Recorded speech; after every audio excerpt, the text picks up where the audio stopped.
Good morning, guys. I am continuing on this gratitude train journey that Jamil set me upon. Trying to get this one hair.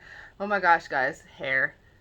My friend Christina came over, and wow, right? I haven't been this dark in a very long time, but I absolutely love it. She did this streaky thing, and I don't know, I just adore it. I looked in the mirror this morning, I'm like, holy shit, I'm a new person. I love it. Sorry for the language. Anyway, I just wanted to talk more about gratitude and things that, um, just are life changing, really, right? Being in a state of gratitude, in a thankfulness, a place of um, not trying to hold on and just letting things flow freely. It's been game changer and life changer for me, and I really can't express enough how healing, changing that perspective into one of gratefulness for what is, and gratefulness for what has been, and gratefulness for what will be.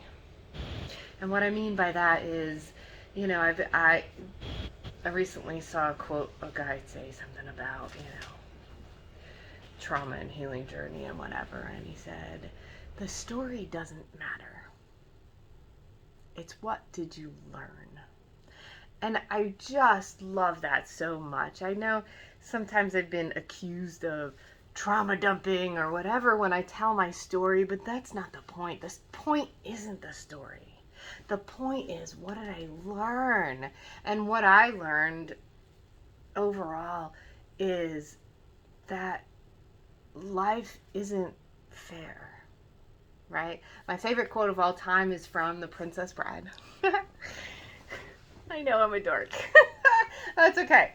The Princess Bride, the dread pirate Roberts, which we all know as Wesley, right?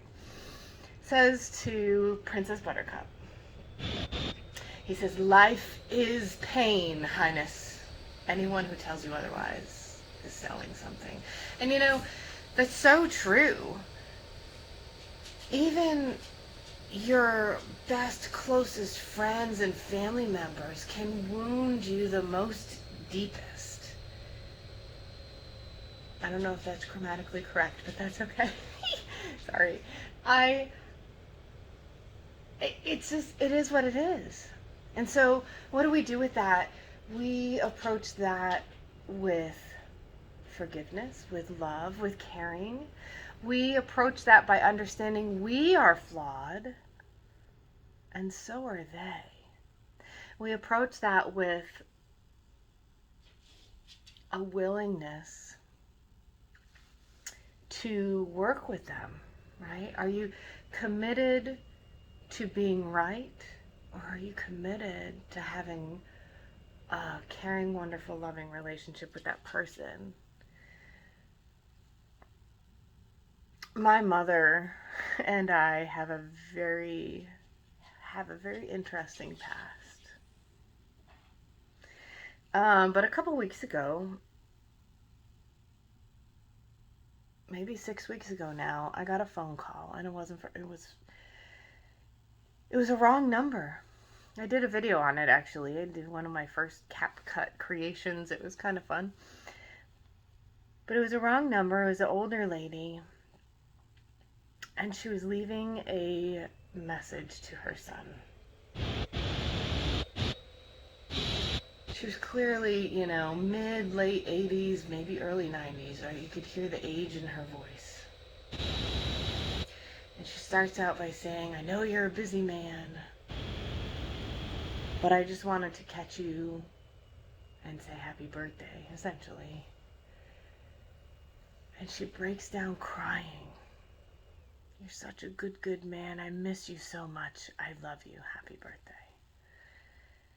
And it just hit me that this woman clearly has some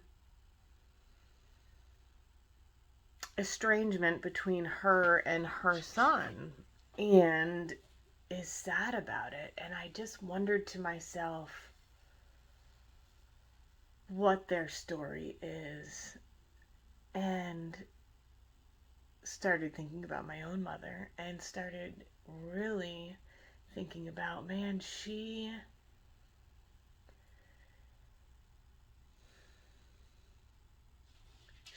a flawed human, just like I am.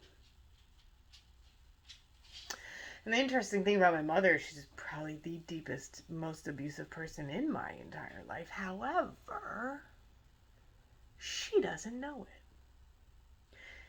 She truly comes from a place of doing her best and hurting me anyway. And guess what? I have to come to a place where, do I continue to accuse and point fingers and you did this, you did that, or do I recognize her for the flawed human that she is? Recognize that I can let that be what it is and see through the actions into her intent, which is helpfulness, which is care, which is love.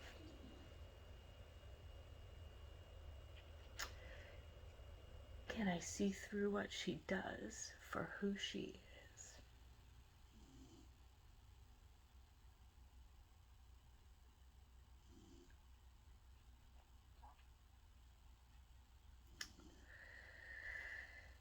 I wouldn't be where I am or who I am without my mom, and she's a unique individual. But I'm grateful for her.